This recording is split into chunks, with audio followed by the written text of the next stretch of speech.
Hi guys, my name is Eliza and this is Eliza's Bookshelf. Welcome back, or welcome if you're new.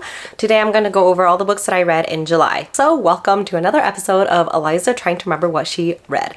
I have it all here and I think I have a pretty good memory of what they're all about. So I usually go over this going from like the least favorite to the most favorite, but I think I'll just go over like which ones I read first and then which ones I read the most recent.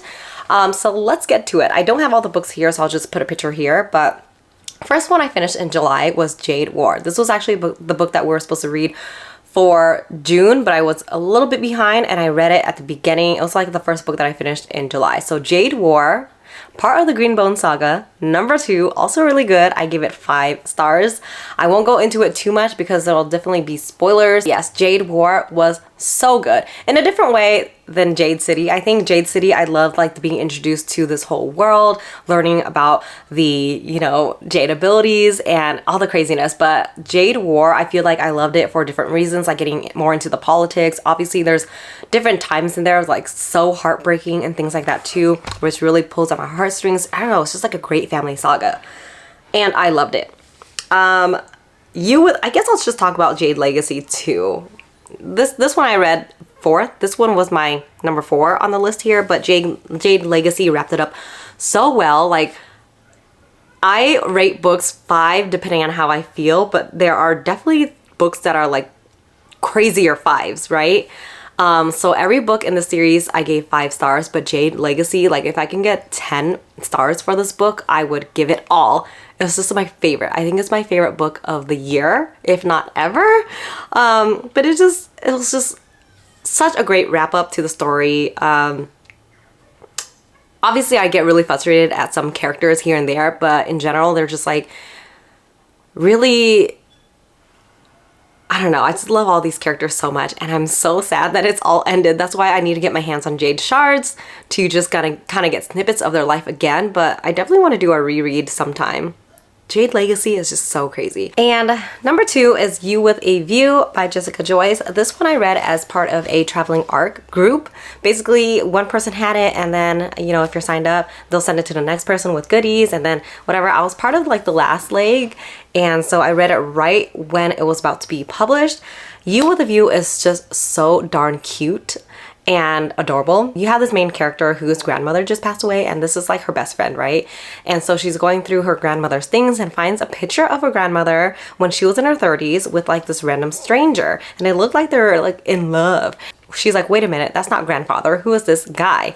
And so she goes onto her TikTok and things like that, or her socials to upload this information and try to figure out like, hey guys, hey world, can you figure out who this guy is? And turns out that guy in the picture with her grandmother is the grandfather of this guy that she went to school with a long time ago. They were like rivals. They did not really like each other. And so she messaged him and stuff and tries to get set up and meet his grandfather, because she wants to know more about that part of her grandmother's life that she doesn't know about and her family doesn't talk about.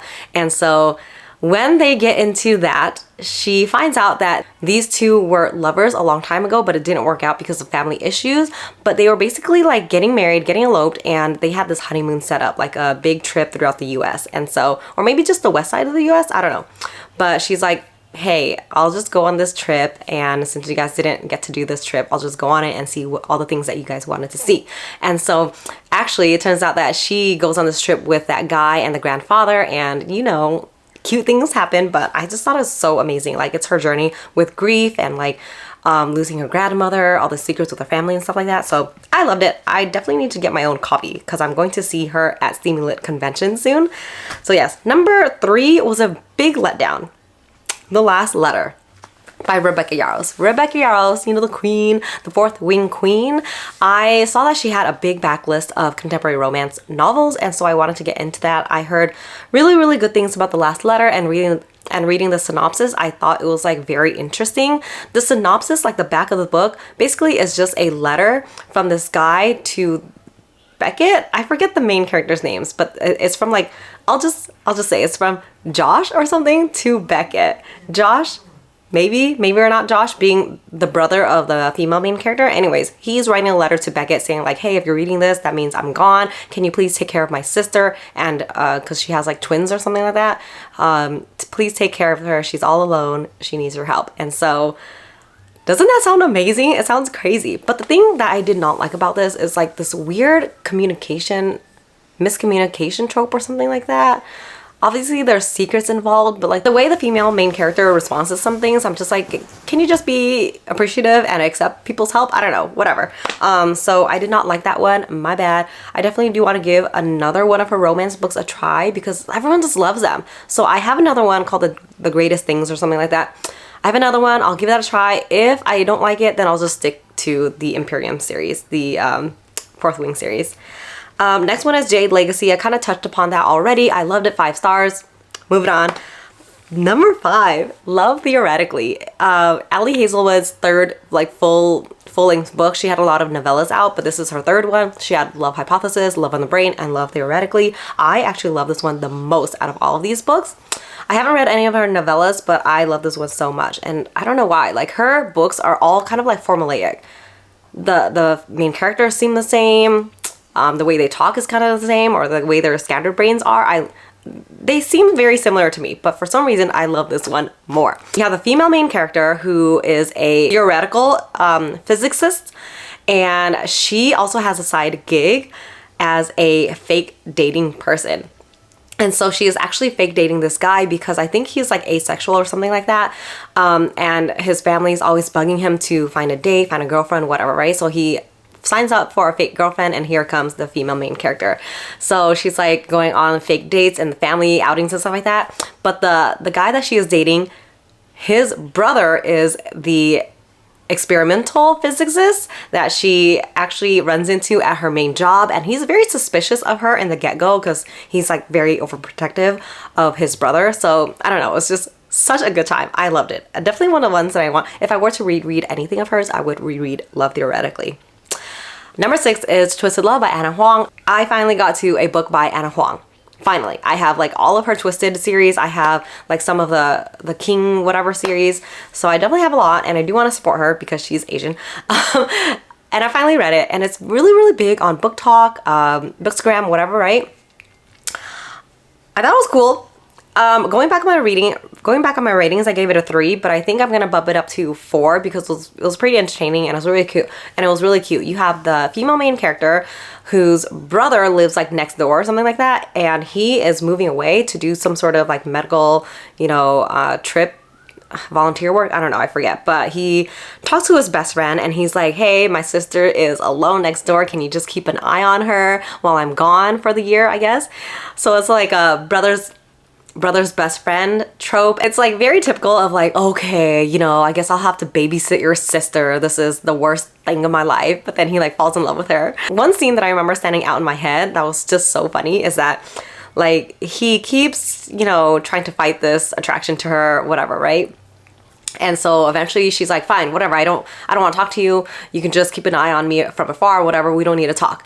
I'm gonna stop trying to be nice to you. And then she's at work sometime, and he comes over. He's like, this is from what I imagined in my head. I don't know if it actually played out this way, but he comes over. He's very mad. He's very grumpy, and he slams down a cell phone.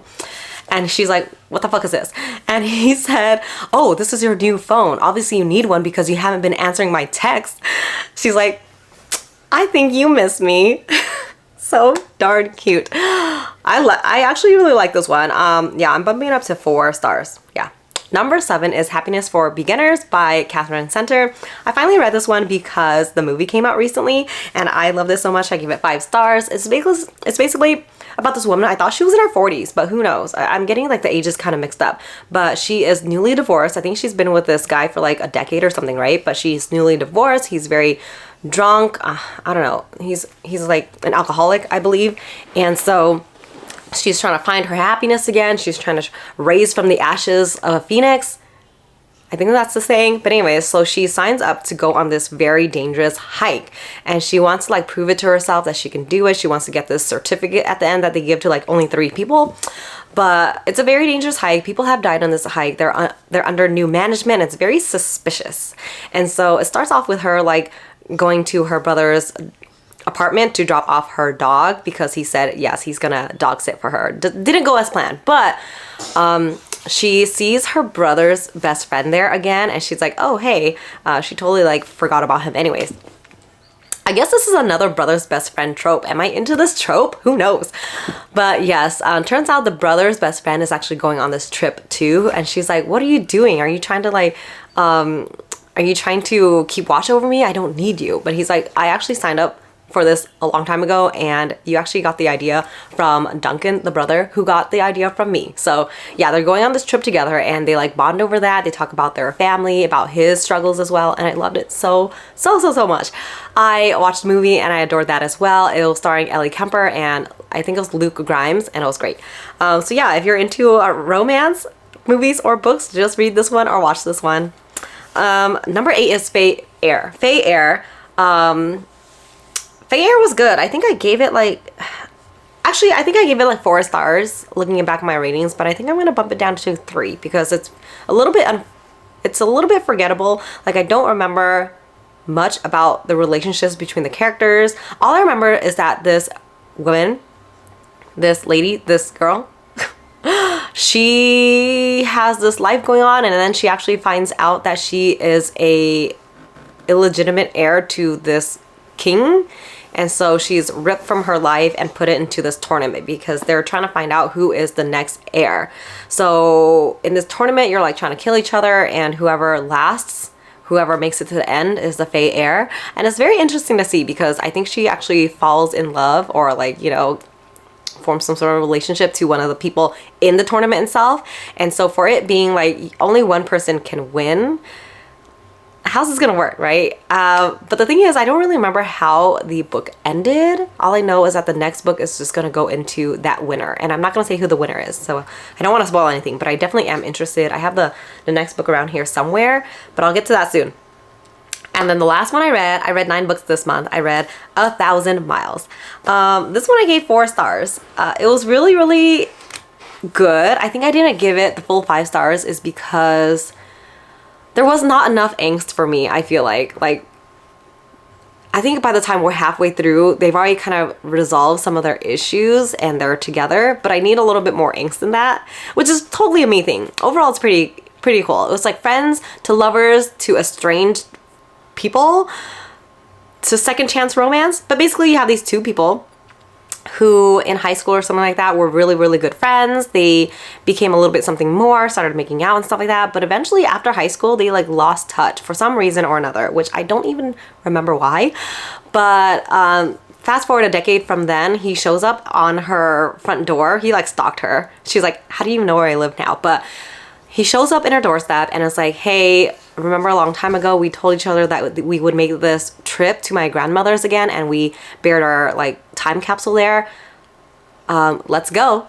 You know, so it was very interesting. She is at a point in her life where I don't know, she's not doing well love-wise, I don't know, but she definitely did not want to lose this chance, so she agrees to go on this trip with him, and yeah, it just goes on from there. This is another road trip book, huh? Yeah, so it was very cute. The thing is, I just didn't know why they stopped talking, the reasons for, I think it has like that 3rd act breakup again that I was like, why is this happening? But overall, it's very cute. So I gave it 4 stars. So overall, I read 9 books. I gave 5 books 5 stars. I gave 2 books 2 stars, 1 book 3 stars, and then The Last Letter by Rebecca Yarros was the worst book of the month. Sad to say. But yeah, whew, not bad, huh? Not bad. I definitely did remember a lot of what I read. So that was cool. I definitely think doing these videos helps me with my memory more, so I've been liking that. Yeah, thanks so much for watching this wrap up, this July wrap up, and I will see you next time. Bye.